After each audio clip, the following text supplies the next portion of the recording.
It is Football Wednesday here on the Desmond Johnson Show. A little bit of a smaller schedule this week. This is the only show we're going to have this week. Marc Pruitt joining us from the Winston-Salem Journal, his normal slot on Wednesday, giving us his top 3 games upcoming here this upcoming Friday. And we'll look back on this past Friday to an instant classic out at Mount Tabor, East Forsyth, and Mount Tabor getting after it. East Forsyth wins 35-28. It was a great game. We'll get Marc's thoughts on that. Him, me, pretty much every media outlet in the Triad was out there Friday night covering that one. It was a huge one. Great atmosphere. We'll talk about that. And head coach Kevin Wallace for West Forsyth will stop by and talk about the Titans. Let's go ahead and just get into it. It's the Desmond Johnson Show. Live with Desmond Johnson, son, the live is one. Represent NC to the fullest.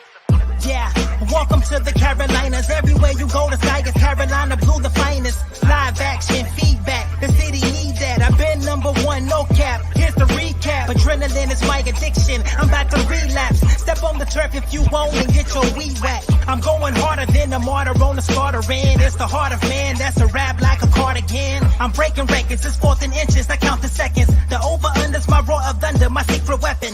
Yeah, the game is to be told. I don't break, I break modes. Follow me on Tobacco Road.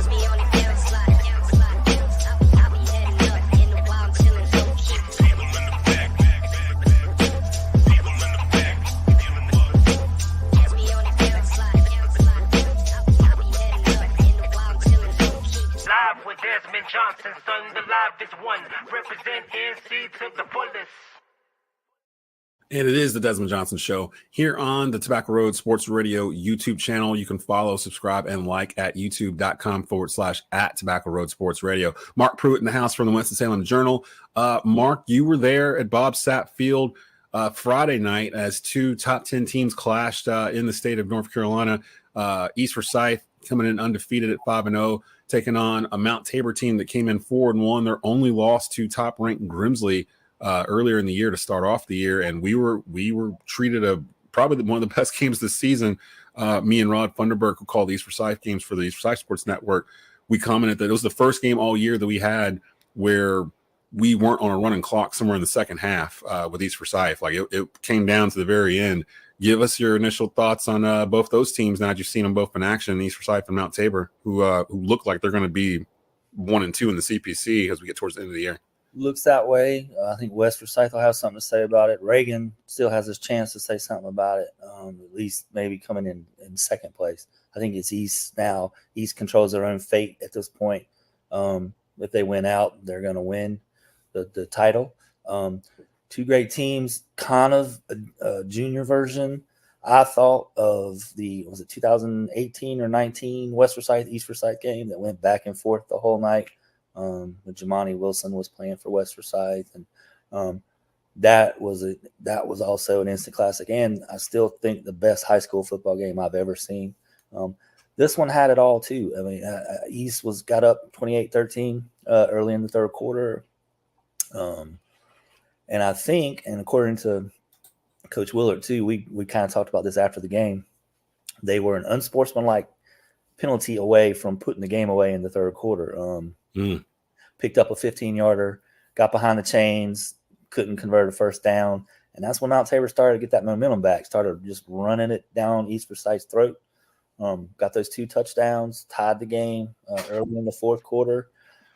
Looked like they were set up to possibly go ahead when I think it was the 10 or 12-yard punt from J.P. Gilchrist gave Mount Tabor the ball at the East Forsyth 40 with about 5 minutes left to go, and they couldn't. It was a 3 and out. So the East Forsyth defense kind of stood up at that point. East got the ball back. We saw what happened. It was a second down, I think, or third down when Bryce found Kendall Sawyer, who's an unheralded player for the Eagles, for a 48-yard touchdown. And then East had one more stop in them, and that was the ball game. But I think the most interesting part, talking to Bryce and Willard after the game, they had this same play that they missed on in the previous series, and Bryce was still kicking himself afterwards. He said, I had it before, and I just missed him, and I didn't throw it, and he ended up getting sacked on that play. Mm-hmm. It was a good 5 yards past the Mount Tabor defense, and he just missed them. But Coach Willard and Bryce both said, when I saw it on the iPad, it was we basically ran the same play just to the opposite side of the field. So it went to the right side of the field, and I think Jadon Blair kind of just missed being there. He was trying to get underneath the ball. And Coach Tyshawn Brown was telling me that he just missed it out of his reach, and Sawyer sprinted to the end zone for the touchdown. So great game. And Kendall Sawyer, again, he's been in and out of the lineup. He's one of a lot of wide receivers on this team. He was in because Corey Blair, the kid that came in a couple of weeks ago, transferred in from Georgia, got banged up on a play a little bit earlier than that, where it was actually him and his cousin Jadon Blair, who's a 5-star recruit, plays wide receiver and DB for Mount Tabor. They clashed a couple of times in that game. Game of Inches has a great highlight where when Corey Blair ran the 70-plus yard touchdown, their opening score, he basically ran over his cousin in the hole to get there. I didn't even realize it like Monday when I was looking at the replay. I was like, "Oh, that's Jada." I didn't even realize that. I didn't realize it was like family on family crime going on there. But we were talking about that one after it happened too, because I was like, "Man, that was Jadon. He just ran over." So. And shout out Jadon because he got banged up in that game also. I think that in that play, well, not that play, but later on in the game, they both got banged up. So. But Mount Tabor, I will say this: I gained a lot of respect for Mount Tabor. I gained a lot of respect for East Forsyth too, because up until that point, they've been basically scoring 50 points with ease. I think they're the top scoring offense in the state going into that game. To score 35 points on that Mount Tabor defense is hard. That's a night. Yeah, you saw it. I mean, they're pretty good, and they got a lot of unheralded guys too. I mean, yes, Jadon will sit in the back, and he makes a lot of great plays for them as a safety. But they got a lot of good players on that defensive line. John Coles, elite as a linebacker. They're good, and they stood up. I think when they started to get that momentum back in the second half. I think they held. It was East had 2 or 3 and out possessions in a row. Yeah, couldn't move the ball. So I think Sawyer. I think the most important thing I saw, he had 5 catches going into that game season. And comes up with the big play and the big pass that Bryce just laid right out there for him. So next man up. And this Friday, you can catch me and Rod. We will be in Kernersville for homecoming for East. They're taking on all of a sudden feisty Parkland team that they'll be bringing in for homecoming there. So we'll have that game for you. It's the WTOB High School Football Game of the Week in Forsyth County, and you can hear it on TobaccoRoadSportsRadio.com. Real quick before I get you out of here, Mark, let's get your top 3 games going into this Friday. We're in the middle of conference play right now. Give me game number 1 that we should be looking at here. Well, let's start. And it's going to be in Pofftown, West Forsyth at Reagan. A couple big rivalry games I'm going to talk about today, this week. That's always a fun one. My daughter is a cheerleader at West Forsyth, and she's like, "You're coming to that one, right, Dad?" So it's worked out that yes, this game is a meaningful game, I think, because it's going to determine or help determine who's going to be second or even third place in the league. West still has an outside shot. They still have to play East. East is beating Reagan, as we know already. But Reagan is coming in 4-2 and 2-1 in the league. And they've been banged up. Jacob Smith, their quarterback, went down a few weeks ago with a torn ACL. They got a sophomore starter at quarterback now, Brenner Pridgeon, a freshman running back who's been doing a bang-up job. And I know against Glenn a couple weeks ago, they were missing the right side of their offensive line. I think they're both back this week. But Josh McGee always has some stuff in store every time he plays anybody, and especially West Forsyth, because West Forsyth was sailing last season, and they had the inside track to winning the conference championship. And Reagan went into Clemens and beat them. By 10 Opened it back up for East, actually, when that happened. Yeah, I remember that. So interesting to see, and I know Coach Wallace last week kind of slipped in Darrell Page, who's normally a wide receiver for them, gave him a lot more touches as a running back, and he ran for 100 yards and 3 touchdowns last week. So behind that offensive line, that's a big deal. And now he's got a pretty good 1-2 punch with C.J. Blevins and Darrell Page. Expect to get some more touches with him this week. And both those schools next year, when they go to the 8 classification, they're the 2 out of the CPC that will go to 8A. So they'll probably be in a conference together. And I don't know how they're going to do, if they're going to split conferences or if there's going to be a whole lot of travel, and they're just playing a lot of teams from Charlotte and Lake Norman. And I hope they don't. I hope they do a split conference. So a lot of these teams, and I've heard this, a lot of coaches have been kind of telling me they hope it's a split conference, so a lot of these teams can still stay together and play each other. Yeah, because you're going to lose a lot of like East-West and a lot of these rivalries when they do the split, if they do it that way. Plus, for some of these schools like West Forsyth, it's going to be a lot of travel because Reagan would be their closest school to them. Everything else is going to be almost an hour away, which is nuts. So we'll see. We'll keep an eye on that too. Give me your game number 2 after West Forsyth and Reagan. This is always a fun one in Guilford County. Northern Guilford versus Northwest Guilford. Ooh, 2 good teams too. Yeah. Northern's coming in 6-0. Northwest is 5-1. Only Northwest loss was to Grimsley a couple of weeks ago. This one was a lot of fun, especially when Wallace was still at Northwest Guilford and a lot of offense. Yeah, his best friend Eric Westberg. But the Nighthawks, I think this is the best start they've had with him, and probably since their state championship runs under Johnny Roscoe. Yeah, he is having the program. Quarterback Jackson Kemp's coming off a huge night, threw for 6 touchdowns last week in a win against Southwest Guilford.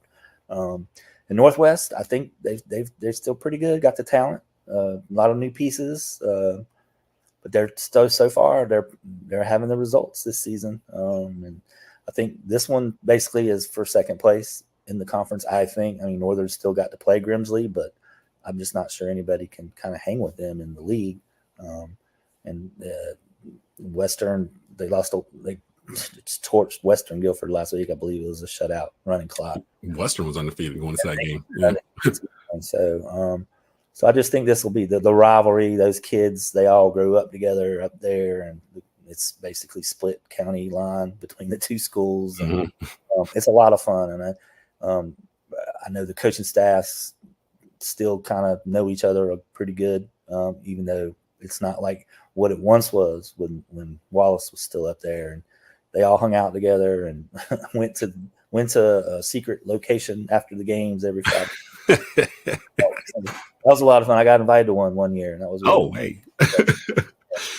It's fun to see them rehashing the game to one another, and their coaching staffs being there as well. So. It's it actually helps Grimsley because the past 2 or 3 years, Grimsley and East Forsyth were pretty much at the top of the RPI for 4A.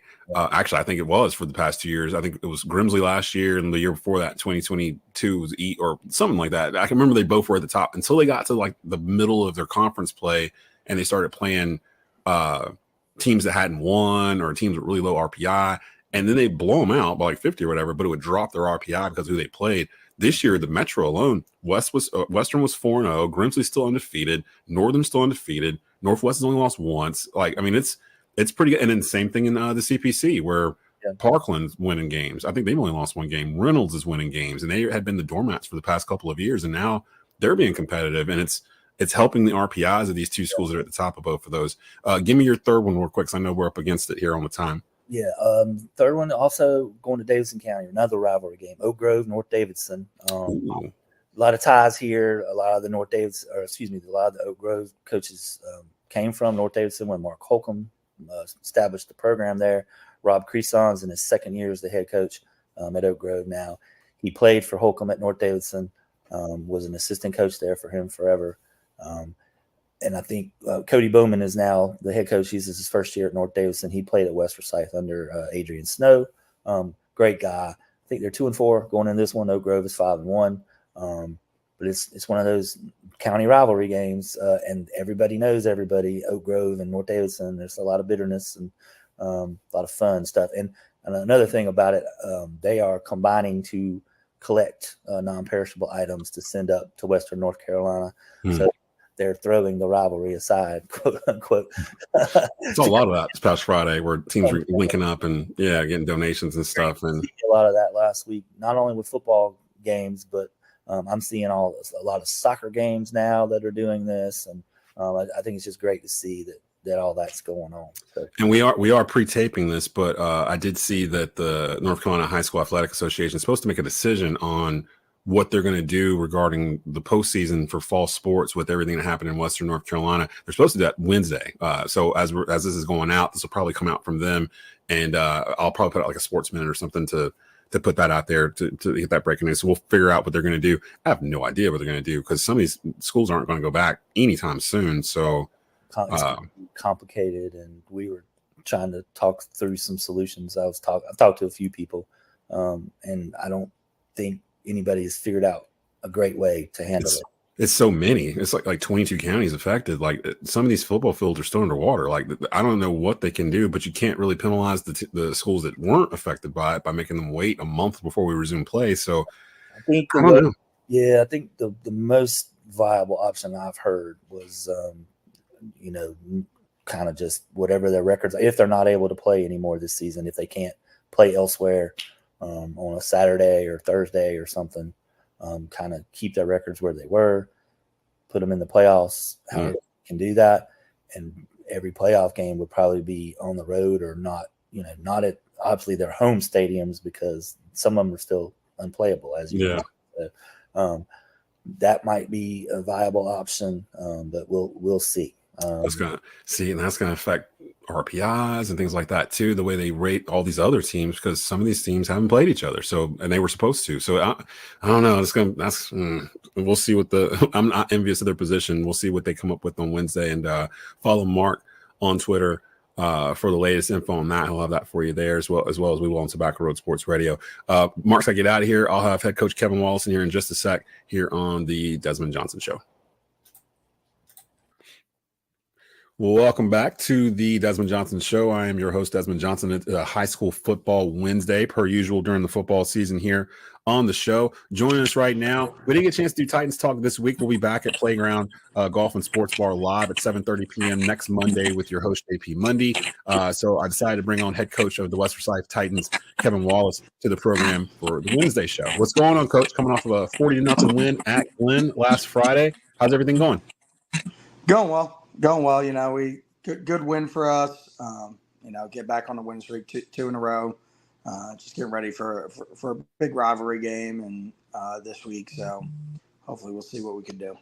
Yeah, you got a little stretch going on here where you'll be at Reagan this Friday, and then you've got where are we? You've got home versus Davie, home versus Reynolds, and you finish up the season with East Forsyth on the road in Kernersville. So that RJ Reynolds game is not going to be a pushover per se as it has been in previous years. Head coach Joe Davidiak's kind of got the Demons kind of going in the right direction. So just talking to Marc Pruitt before you came on, and we were talking about RPI in particular in the Metro 4A and in the CPC the past couple of years. Once you got to a certain part of the schedule, your RPI would dip. You could beat a team by 40, but if they were 0-9 or whatever, it would hurt your RPI. And a lot of times there would be Grimsley or East Forsyth, whatever, number one in the whole state, and they would hit that pocket and they would beat both teams, but then they would drop to like number 6 or whatever. This year, both conferences in the Metro alone, Western was undefeated last week when they ran to Grimsley. Northwest Guilford was undefeated until they ran to Grimsley. Northern's undefeated right now at 6-0. And over here in our conference in the CPC, there really isn't a weak team, I would say. I think everybody's got a little feistiness to them no matter where they are in the conference. You guys are 4-2 and 2-1 right now in conference play. Tell me something about this Reagan team that stands out to you on tape that you've been watching, because I know you guys have, looking and seeing what they can do. Offense is a little different now with Jacob Smith no longer behind center due to his injury, but what's the one thing about McGee's offense or defense that has you guys kind of looking at him on tape like, that's interesting? Well, offensively, they're going to be well coached. He's going to do a great job schematically. And we just got to be ready to make plays. That their run game, they got 2 backs that are bigger backs that we haven't seen bigger backs like that yet. Both can run the ball very well. And there's going to be some deception and stuff, some window washing with motions and stuff like that we've seen on some of the games they've been in. Defensively, aggressive, a little bit of a different look with the 4-man that they do. They're going to try and +1 in the box, just especially from last year too, of how we did our run game wise and all that stuff. So we just got to be able to account for things, execute our assignments, and try and stop their run game first, make them try and throw the ball, and create some disruption that way. That's a CPC matchup again in the Central Piedmont 4A as it stands right now. Everybody's kind of halfway through the season. East leading the conference at 3-0, West Forsyth and Mount Tabor and Reagan right behind them at 2-1 each. Davie and RJ Reynolds at 1-2, Parkland at 1-2, and Glenn at 0-3. Head coach Kevin Wallace of West Forsyth joining me here on the Desmond Johnson Show. It is a high school football Wednesday. While I had you, I wanted to ask you 2 questions about some of the stuff that's happened over the past 2 weeks regarding high school football that will affect your program. You're you're the biggest school population wise in Forsyth County. One being NIL. The deal with Faison Brandon and his mom suing the state to try to get this going. A federal judge interjected and ruled that they can accept NIL. And from my understanding from last week, it just required a signature from the judge. I believe that's been done. So if I'm not mistaken, NIL is now okay to do in North Carolina. And a lot of people lost their minds over this without realizing. I think there's 22 other states that already have NIL for high school. It's not going to be the end of the world for high school sports. And I've always said, I don't know if you agree with me or not, it's not so much that every kid's going to start getting paid money to play high school football. There's only like one Faison Brandon like every 10 years or whatever, in the state. Like he's the number one rated recruit for the class of 2026 nationally. Like that doesn't happen normally. But West Forsyth, you guys all have D1 top recruits that come through there all the time, especially offensive linemen. It feels like you have one every year. That's like going to Georgia or someplace. And you've had guys like KJ Henry in the past that was a top 5 national recruit that probably could have got some NIL money if it existed back in the day. In fact, I think you said something about that this is like a couple years too late for me. But your thoughts on NIL in high school? Is it a good thing? Is it a bad thing? I mean, the toothpaste is out of the bottle at this point, so you can't really go back. But how do you feel like this is going to affect high school football for you in Forsyth County and the conference you'll be in going forward, which we'll talk about in a bit? I think everyone's just scared of, like, you hear the 1%ers, if not even half a percenters that are out there with what the money is that's being talked about, and be able to, almost turn and I think the college game has the same issues. There has to be some restrictions, some rules that basically they just opened up Pandora's box and let it go. So, that's what everyone's kind of concerned about is more of, will other schools be able to attract others because they have NIL, stuff like that. But majority of public schools aren't sitting around with $100,000 to give a kid every year and stuff like that. Yeah. So I think you're going to see big time companies that are related to our sports come in. Unfortunately, I think it might be tied into schools, colleges that they want and stuff like that and where they're going. But I think you're going to be able to give a kid, a player of the week is going to be able to get a free meal down the road at a restaurant or something that they can sponsor. And you're going to have to do some of that stuff. But at the end of the day, like even the states that have it, you don't really see – you haven't seen a lot of the big money into it like that people are talking about and they're concerned about. I think you're going to see lower end stuff that you can promise kids. But I think you're going to see, Nike, Adidas, Under Armour getting in on these kids early on and stuff like that. So that's what I think you're going to start, unfortunately, seeing. And those top 5 stars, your top 20 kids in the nation, I think is what it's going to affect. It's not going to affect little Johnny, who's your 2-year starter at right guard because he's, a great kid and is going to go academically to, a Chapel Hill and never play football again. But it's not going to be like you got a kid for 2 years and all of a sudden some booster at Davie decides to pay him $5,000 to come play offensive line for Davie for 2 years. Like that's not going to happen. If it does, I would be shocked. I know there's some people out there of talks of money like that, like in that $5,000, $2,000 to $5,000 of going to places and stuff like that. So that's where I think you're going to have some type of restrictions because right there falls into the recruiting aspect of it all. So. And I did see that there will be, like you said, it's not going to be the same as college NIL, where like in college, you can actually use the brand of your college. Like I know, for example, North Carolina, they have an actual department where you can actually coordinate with the University of North Carolina to use your name, image, and likeness along with the name Carolina Tar Heels, which makes your name even more powerful. Yeah, you can't. We can't have like your quarterback using the West Forsyth name to go to Park Chevrolet and do a commercial or whatever. And he can't wear any school color, like school. Yep, no green. So I think they're making a big deal out of it. I think I heard the average amount that a kid on these other states that do NIL, it's like $100 or something like that. It's the average amount that these kids get. So I don't think it's going to be much. The other thing I want to ask you about, though, because you guys are in a unique position, I mentioned it earlier in the segment where you guys are the largest school by population in Forsyth County. Next year, we're going back to multiple classifications instead of the 4, which, to be honest, I have hated. In the beginning, when I came back to high school football here, we were in the 8-class thing, the subdivisions for football. And it took me a minute to kind of get used to it because I graduated in 96. So it was four divisions then. And back then, it was even crazier because when East won the state championship in '92, Rod Funderburk, who's my color commentator, was on that team. He was a starter and a captain of that team. And I remember they were undefeated going into the playoffs, and they had to go on the road like 3 different times, like in the playoffs. And I always forget and I always ask him, like, why did you have to go on the road when you're undefeated and you won the conference?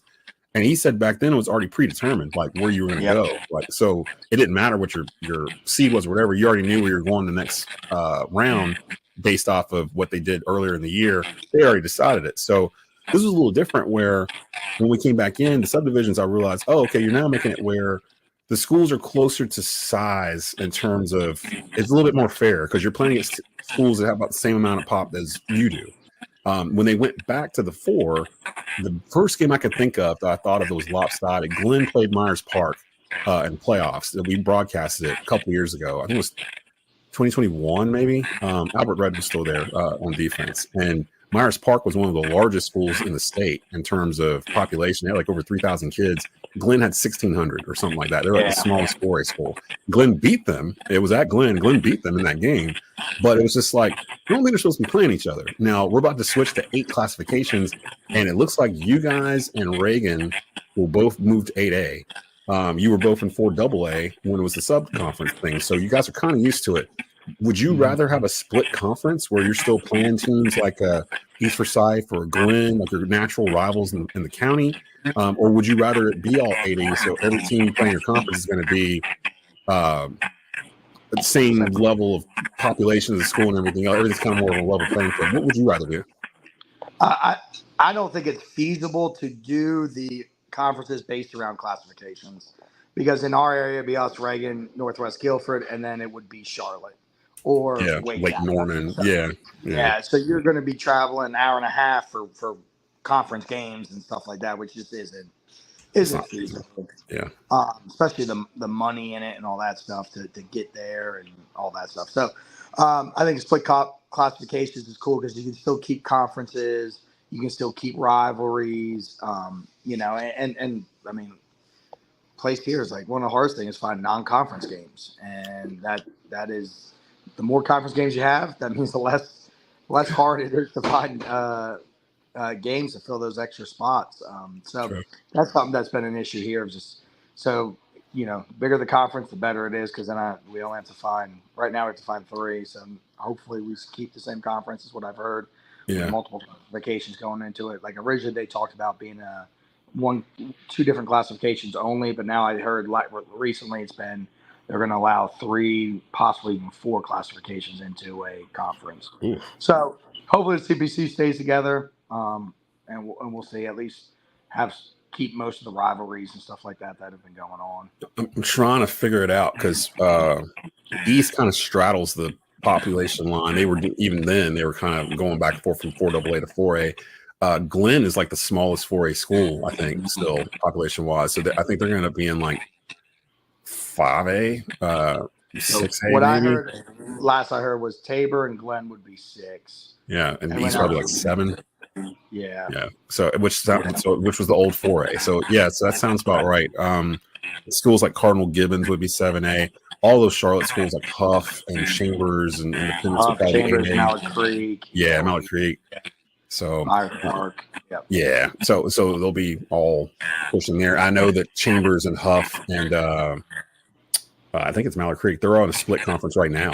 They've been on a split conference for a while, so they're kind of used to it. So West taking on let me go back here. West 4-2, 2-1 overall, taking on Reagan on a away game Friday.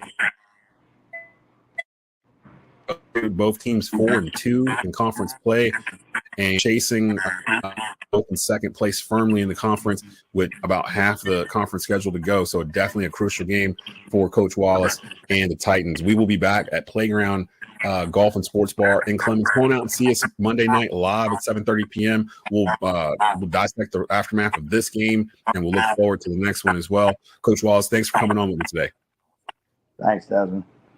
And that's it for the Desmond Johnson Show. Check out tobaccoroadsportsradio.com. I believe we have 3 games this Friday. Besides ours, we have the Grimsley Sports Network, and then I think we have one more that's going on as well. So definitely check those games out live here on Tobacco Road Sports Radio. We'll be back next week.